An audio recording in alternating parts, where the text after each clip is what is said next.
All right, today I want to take a look at something that's a completely new line for me. This is from a line called Cyberzoic. There's like another line, Beasts of the Cenozoic, and both those are from a company called Creative Beast Studio. But really, I saw this guy and thought he would be perfect with some barbarians. I don't know if that strikes any of you the same way, but to me, it was the first thing I thought of. I don't have any of the other products from this company or either line, but knew I had to get this.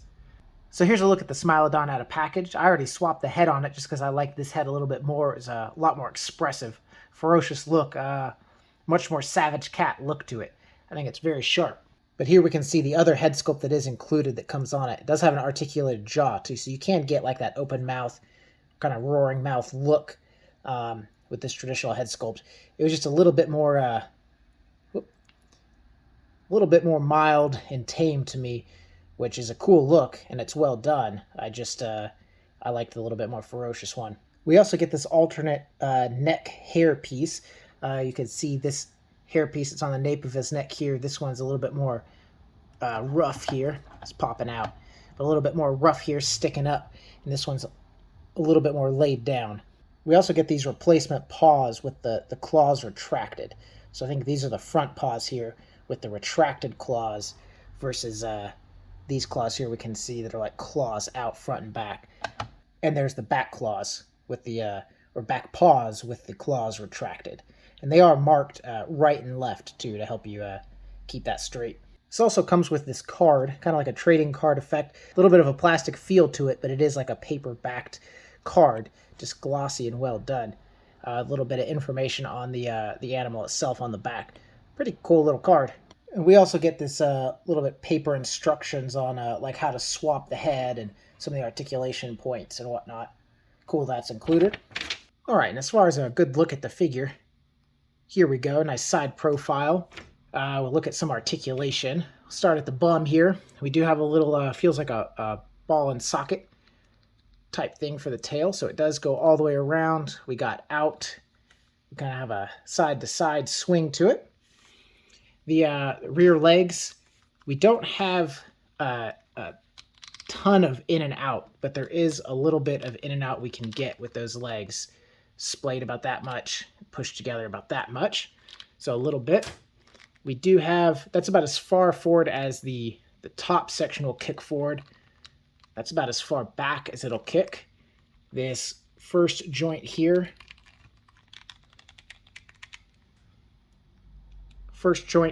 will go forward about that far and go back about that far.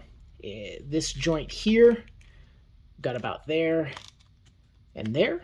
And then in the paw, we have there and there.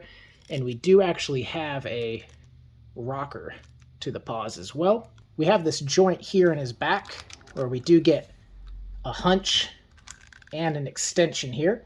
You get some cool poses with him leaping or lunging, standing up, and maybe even some more defensive kind of hunched back looks to him.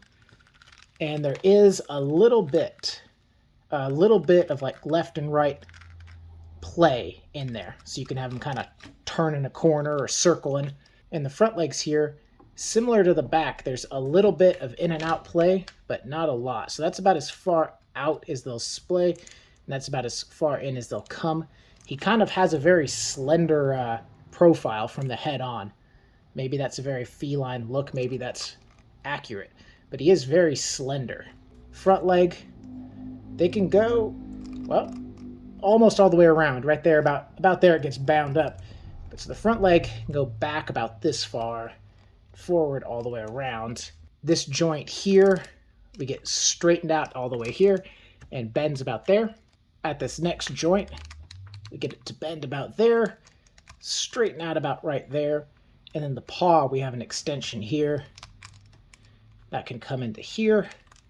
And then on the front paws, we do have a little bit of a rocker, but not quite the same as the back, just a little bit of rock. This is about as far down as the neck will go. The neck does go up, but as you can see, it starts creating some separation in this piece. I don't know if it's any different with this piece here. We can have them look up and look down, and it's not causing this piece to pop off I think it's just because this has that little wing to it here. So with this hair piece, he can go up and it doesn't separate, but still the up and down, not a ton to it. The head can go up about that far and down about that far. So from the front, it's not a huge difference. And we can get a little bit of left and right look to him here. Not a ton, but enough, I think, to make it expressive. And a closer look at this head sculpt, this one, the jaw is fixed open in this more like ferocious, growling, about to bite your head off pose. This head sculpt came on it with these ears that are kind of laid back like this. The ears actually can pop off, and just like this. And this ear here is actually from the other head. So you can have this head sculpt with kind of this ear that sticks out a little bit more, or the ones that come on it, which are laid back. Same with this head sculpt. This is the ear that comes on it, that ear that's poking out. And these laid back ears are the ones that come on this more expressive face. So you can swap those ears around if you're inclined. For comparison's sake, here's another quick look with that really expressive open face, the fur that's sticking up on his neck, and these claw out hands. Let's swap them around. And there we go, with the claws retracted, the neck fur laid down, and this head sculpt with the ears just pointed out and the jaw closed. A little bit more calm, at rest, at peace kind of look. But you still do get the articulation of this jaw, so you can still have him in some open-jawed positions. I want to take a look at him in comparison to some other figures here, because I think he's a very versatile figure. Like I mentioned at the start of this, I had seen this at Toylanta for the first time. I saw it at the Creative Bee Studios booth. And immediately it grabbed my eye, and I wasn't quite sure why. And the gears started turning.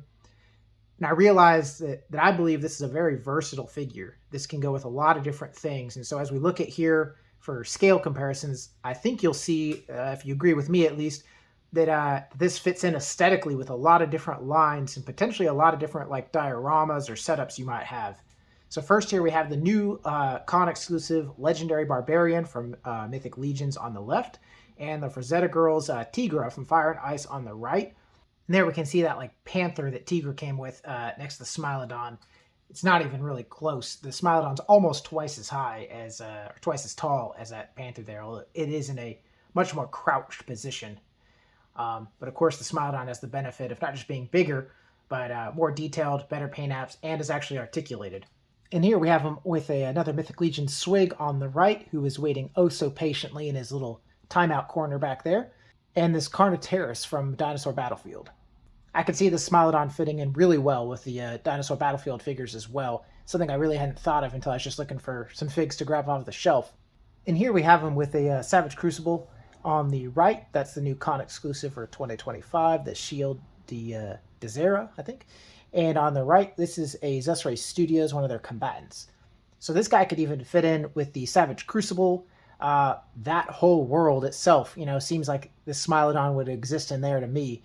And then even on the right, like if you're doing like the Roman Colosseum kind of thing, gladiators, I could see him as a beast fighting in the arena as well. So to me, there's a lot of places I could put this in my display. So some final thoughts on this Smilodon from Creative Bee Studios in the Cyberzoic line. I think it's a wonderfully executed saber-toothed tiger in my mind. That's what I thought when I saw it. I'm not any zoologist or nothing. But to me, it looked really cool. It was articulated. It was a 1/12 scale. I thought it would go with a lot of different things. Admittedly, I had just picked up that Legendary Barbarian from Mythic Legions, so I had a little bit of like Savage Wildlands kind of vibe in my head. And I think this fits in a lot of places. This, to me, could easily be in the Mythic Legions world. Could be in this Conan the Barbarian or other type of barbarian dios you might have set up. Could fit in the Roman Colosseum with like the Zesray figures. Could fit in the Savage Crucible, their whole world, Dinosaur Battlefield. Whatever you got, if it's savage and untamed, I think this guy will fit in great. Comes with a couple of head sculpts and the neck pieces, the fur pieces, and the claws, so that you can have him in a lot of different states. He can be attacking, he can be in battle, or he can just kind of be chilling as a set piece. I think I picked this guy up for $65 at the con for the manufacturer's booth. I think he's a little bit more if you buy him online at retail. To be in my head, it's a little bit steep for what it is. So I don't think I would give it like, 10 out of 10 stars for value, but I do think it's a really cool piece. And the sculpt is done really well. The paint apps are done really well.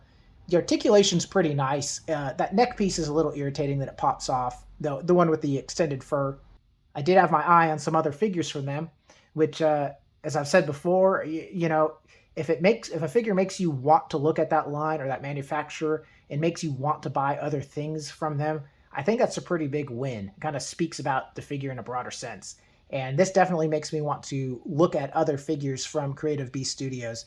Definitely saw some figures from them that I could see picking up and kind of blending into like a Savage Wildlands kind of dio or setup for myself. Some of the dinosaur figures included, but they have some other figures that aren't necessarily dinosaurs. I think they have a like a woolly mammoth or a mastodon or something coming out. That'll be really cool. They also have a pretty nice like fantasy dragon that I've seen a lot of people putting in with like Mythic Legions and things like that. It's a little bit more of a size that it could be a mount for a 1/12 scale figure, but it's a beautifully done dragon. I forget the name of it, but it's in their Cyberzoic line. Not a whole lot else for me to say about it except it really grabbed my attention. I'm glad I got it. It's new for me from their line, and really new for me to buy an animal figure like this. I don't really have anything like it, but I'm excited to look at more.